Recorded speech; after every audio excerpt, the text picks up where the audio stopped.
가을수학입니다. 25년 3월 확통 28번 문항 같이 한번 풀어보도록 하겠습니다. 원순열은 워낙 출제가 잘 되는 파트이기 때문에 여러분들이 좀 잘 할 필요가 있고 몇 가지 원칙들이 있으니까 그 원칙들을 꼭 잘 지켜주셨으면 좋겠어요. 숫자 1, 2, 3, 4가 하나씩 적힌 4개의 흰색 접시가 있죠. 그리고 ABC가 적힌 검은색 3개의 검은색 접시가 있습니다. 이 7개의 접시를 원모양의 식탁에 일정한 간격을 두고 원형으로 앉힐 때 원순열이죠. 그리고 중요한 표현이 있는데 바로 검은색 접시끼리는 서로 이웃하지 않는다. 기준이 없는 학생들을 위해서 여러분 여기서 원칙 하나 꼭 정해 드릴 테니까 기억해 두시기 바랍니다. 바로 뭐냐면 검은색 접시끼리는 이웃하지 않는다. 우리가 이웃하지 않는다라는 표현이 나오면 꼭 기억하세요. 다른 대상을 먼저 생각하는 게 원칙입니다. 다른 대상을 먼저 생각해라. 그래서 검은색끼리는 이웃하지 않아야 되니까 숫자가 적힌 흰색 접시들을 먼저 배열해 놓고 그 다음에 검은색 접시를 생각하자는 이런 우리가 원칙을 좀 정하면 편할 것 같아요. 자, 그럼 보시면 홀수가 적힌 흰색 접시끼리는 서로 이웃하지 않고 1하고 3이 서로 이웃하지 않는다는 얘기죠. 그리고 또 짝수가 적힌 흰색 접시끼리도 이웃하지 않는데 그럼 2하고 4도 서로 이웃하면 안 되겠네요. 근데 이 문제를 여러분들이 좀 잘 푸는 방법은 항상 경우의 수의 원칙이기도 한데 그게 바로 뭐냐? 경우의 수를 잘 푸는 가장 기본적인 원칙이 뭐죠? 바로 케이스 분류를 여러분들이 잘해야 되죠. 케이스 분류. 이거를 선생님은 항상 학생들한테 강조하는데 뭐라고 얘기했냐면 배반 사건이라고 얘기합니다. 배반 사건. 배반은 합으로 처리하는 거거든요.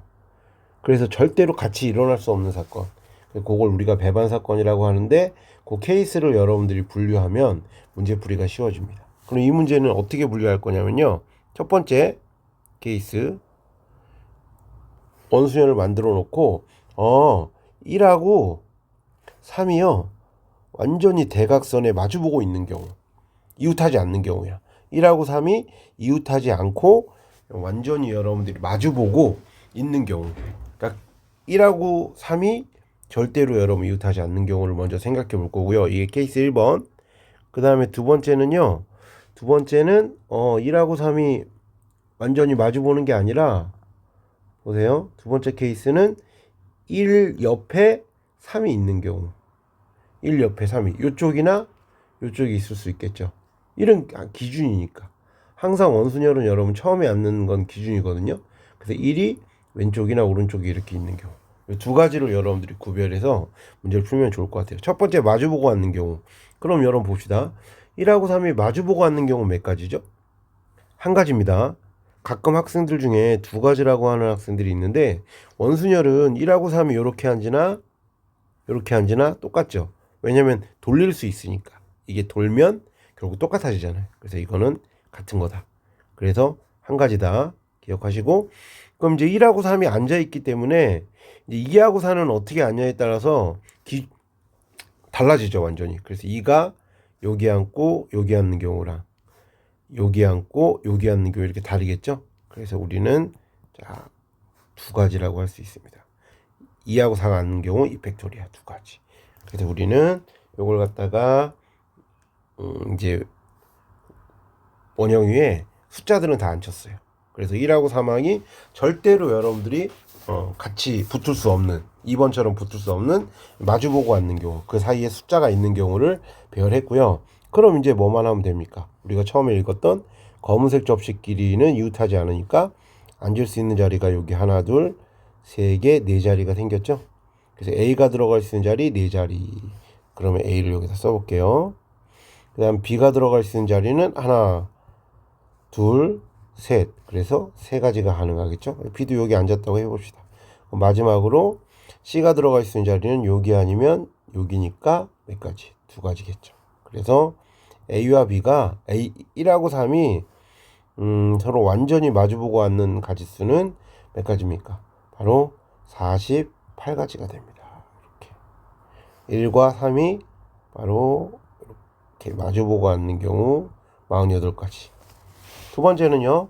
이번에는 1하고 3이 붙어 있는 경우야. 그럼 1 왼쪽이냐 오른쪽이냐. 1은 기준이죠. 그러니까 마찬가지로 한 가지. 3이 왼쪽일지 오른쪽일지 결정해야 되니까 두 가지. 팩토리 해도 돼요. 곱하기. 얘는 두 가지라고 합시다. 팩토리아 그러면 그 다음에 1이 있으니까 얘는 그냥 두 가지라고 할게요. 왼쪽 오른쪽. 그 다음에 이제 요건 지울게요. 이제 지우면 우리가 이렇게 있으면 이제 2하고 4가 앉는 방법은 몇 가지일까요? 여러분? 2하고 4가 앉는 방법도 여기냐 반대로냐에 결정되니까 이제 이건 2팩토리아겠죠. 그죠? 그 다음에 이제 누구 앉으면 돼요. ABC가 검은색 접시에 있는 ABC가 앉으면 되겠죠. 근데 여기서 주의할 건 1하고 3은 붙으면 안 되잖아요. 그러니까 여기에 꼭 누군가 앉아야 되죠. 여기에 반드시 누가 앉아야 돼. 그럼 여기에 올 수 있는 게 몇 명입니까? 바로 ABC 세 가지겠죠. 그래서 세 가지.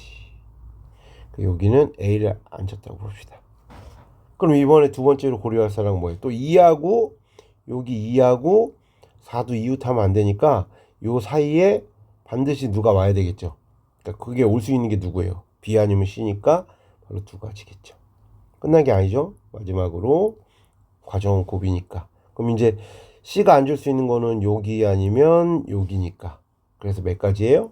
여기 B를 놨다고 할게요. 그럼 역시 C가 여기 아니면 여기니까 두 가지겠죠. 그래서 얘도 계산하시면 여러분들이 48가지가 똑같이 나옵니다. 완전히 다른 케이스인데 경우의 수는 똑같았죠. 그래서 정답은 96가지가 나오겠습니다.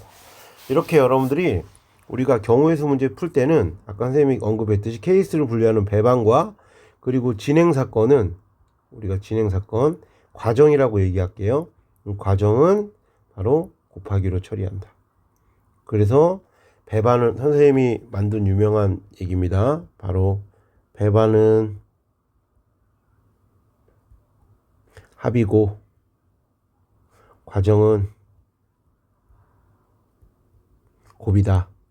앞으로 계속 문제 풀면서 이 얘기를 할 겁니다. 그래서 반드시 여러분 기억해 주시고 확률 통계도 충분히 여러분들이 정복하고 좋은 결과 얻을 수 있으니까 열심히 한번 같이 하도록 해보겠습니다. 감사합니다.